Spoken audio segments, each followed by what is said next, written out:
Social মিডিয়াতে কিছু দিদিদেরকে একটা কথা বলি, ভিডিও করছো খুব ভালো, যে ভাষাগুলো আমার ক্ষেত্রে ব্যবহার করছো একটু ভেবে দেখে নিও। যেদিন কোর্টের নোটিশ যাবে সেদিন হাতে বাটি নিয়ে যেন রাস্তায় না বসতে হয়। সেদিন বলো না যে অষ্টমীগিরি তোমাকে পথে বসিয়ে দিয়েছে। বলছি নষ্টাগিরি, ভারতবর্ষের আইনটা কি শুধু তোর জন্য বানিয়েছে? তোকে গালাগালি করছে বলে তুই তাদেরকে হুমকি দিচ্ছিস, আইনের ভয় দেখাচ্ছিস। যদিও তুই গালাগালি শোনার মতো কাজ করতেছিস। শোন, তোকে একটা আমি কথা বলি, তুই নন্দীগ্রামে কি বলেছিলি? নন্দীগ্রামে তুই বলেছিলি যে নন্দীগ্রামে পাঠা বলি হয়ে গেছে। আর এই কথাটা তুই কাকে বলেছিস? শুভেন্দু অধিকারীকে। মনে আছে? তোকে কেউ খারাপ ভাষা বলছে বলে তুই তাদেরকে আইনের ভয় দেখাচ্ছিস। আর তুই যে একটা মানুষকে পাঠা বলেছিস, সেটা কি ভালো ভাষা ছিল? তুই যাদের বিরুদ্ধে আইনের ব্যবস্থা নেওয়ার কথা ভাবছিস, তারা কি তোর বিরুদ্ধে আইনের ব্যবস্থা নিবে না? তারা কি চুপ করে বসে থাকবে? গাছে ঝুলিয়ে করে মারবে তোকে। বেশি বকিস না। গালি দিচ্ছে, চুপচাপ গালি শোন আর চুপচাপ থাক, কারণ তুই মানুষের খিস্তি খাওয়ার মতোই কাজ করেছিস।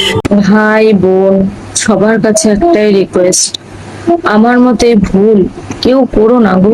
কেন গো, তুমি আবার কি ভুল করলে? আমি যতদূর জানি তুমি তো হলে মহাসতী সাবিত্রী, তুমি তো কোনো ভুল করতেই পারো না। তবুও যখন বলছো তাহলে শুনি কি ভুল করেছো। বিশ্বাস করো, সাধারণ মানুষের জন্য পার্টি পলিটিক্স নয়। আচ্ছা, সাধারণ মানুষের জন্য পার্টি পলিটিক্স না? আর তুমি তো কোনো সাধারণ মেয়েও না, তুমি তো হলে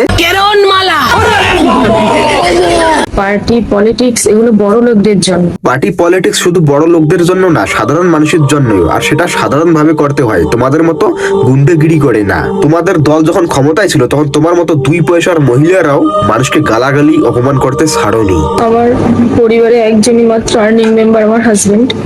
সে আজকে আমাদের কাছে থাকে না, সে আজকে বাড়ি ছাড়া।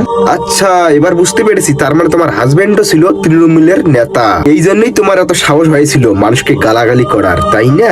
তুমি ভেবেছিলে তোমার হাজবেন্ড তো তৃণমূলের অনেক বড় চটিচাটা নেতা, তার জন্য তোমাকে কেউ কিছু করতে পারবে না। এই জন্য তুমি যাকে যেই পেয়েছো তাকে সেইভাবে গালাগালি করেছো, তাকে তার বাবা মা তুলে গালি দিয়েছো।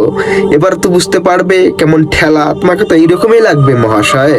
আর তুমি এর আগে একটা ভিডিওতে বলেছিলে যে তুমি ভিডিও বানিয়েছো তোমার মেয়ের চিকিৎসার টাকা উপার্জন করার জন্য। বেশ ভালো কথা, তুমি তোমার মেয়ের চিকিৎসার টাকা উপার্জন করার জন্য ভিডিও বানাচ্ছ, বেশ ভালো।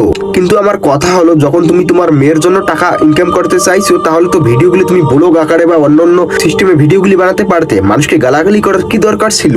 মানুষকে হুমকি দেওয়ার কি দরকার ছিল? পশ্চিমবঙ্গের লোক অনেক ভালো। তুমি যদি একবার বলতে যে তোমার মেয়ের চিকিৎসার জন্য তোমার টাকার দরকার, তাহলে এমনিতে অনেক লোক তোমাকে টাকা দিয়ে সাহায্য করতো। এইভাবে গালাগালি দেওয়ার কোনো দরকারই ছিল না।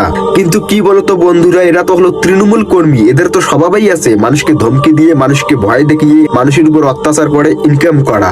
আর এই মহিলা সেটাই করতে চেয়েছিল, কিন্তু বুম। আমি জানি না কার কাছে গেলে সমস্ত কিছু সুরাহা পাবো, কারণ আমার হাত অত লম্বা নয়। তোমার হাত এত লম্বা না, আর তোমার মুখটা তো অনেক লম্বা। ভোটের আগে অনেক কুত্তের মতো ঘেউ ঘেউ করেছিলে তুমি।